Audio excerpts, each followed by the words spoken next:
In this video, I want to help you understand how customers buy and how we can make them buy from you.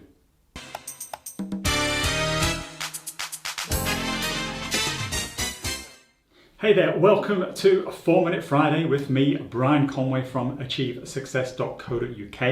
If you haven't joined me before, this is 4 Minute Friday, where I take just a few minutes off your time on a Friday and share with you a tip, strategy or tactic that will help you make more sales and grow your top line revenue.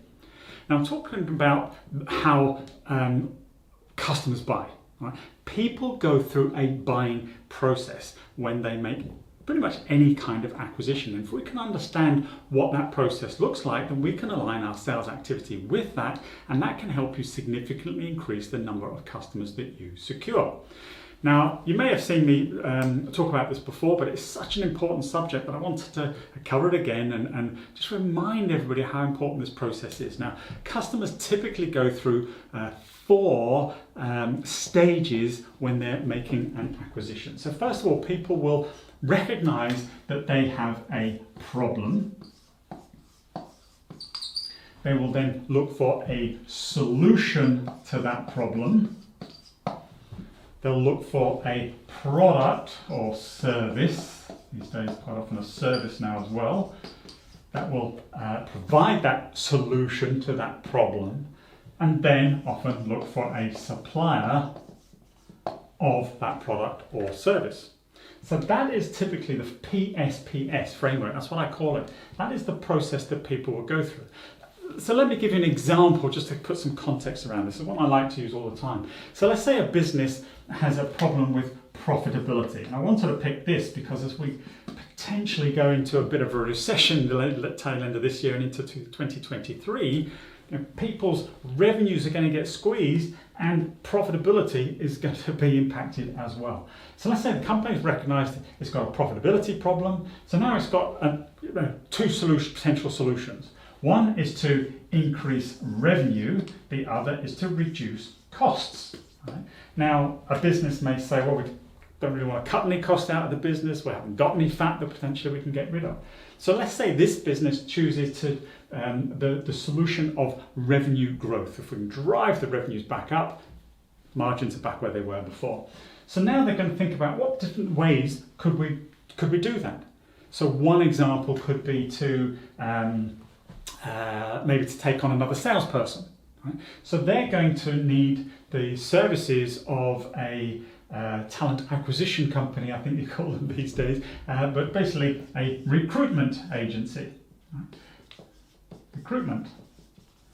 But an alternative, because there would be some cost in that, both the cost of employing the person, but also the recruitment fees and things like that. So they may not want to do that. So an alternative could be to train up the salespeople that they already have, to provide sales training to improve the performance and capabilities of those salespeople.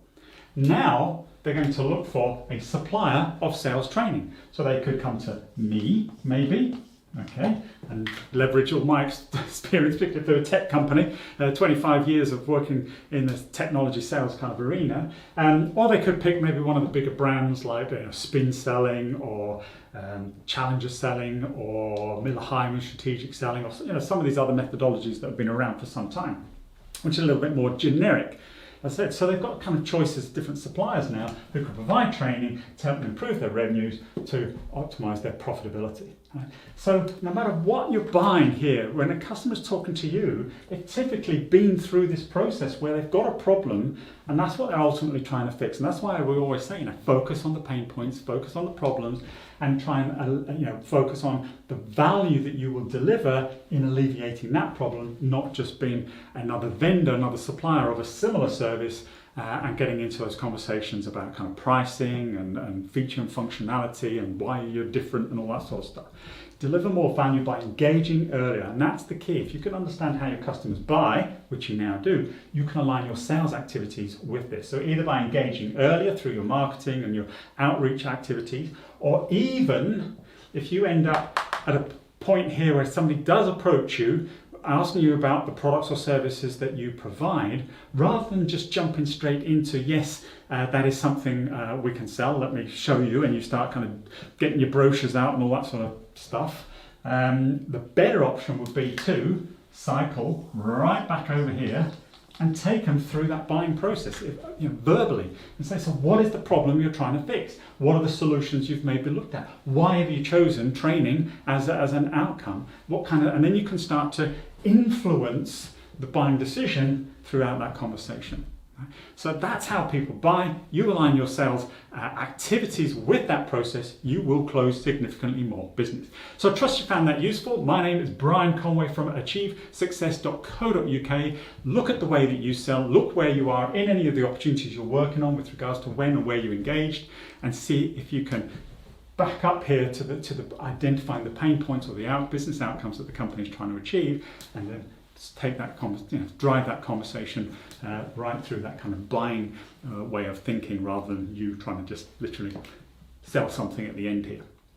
Please do like, share, comment, ask me any questions about this or anything else, and I'll be more than happy to answer them or create another video to address those needs. In the meantime, have a great Friday, a great weekend, and more importantly, hope you have a great week next week, maybe implementing some of this and actually close more sales and make more revenue. Take care.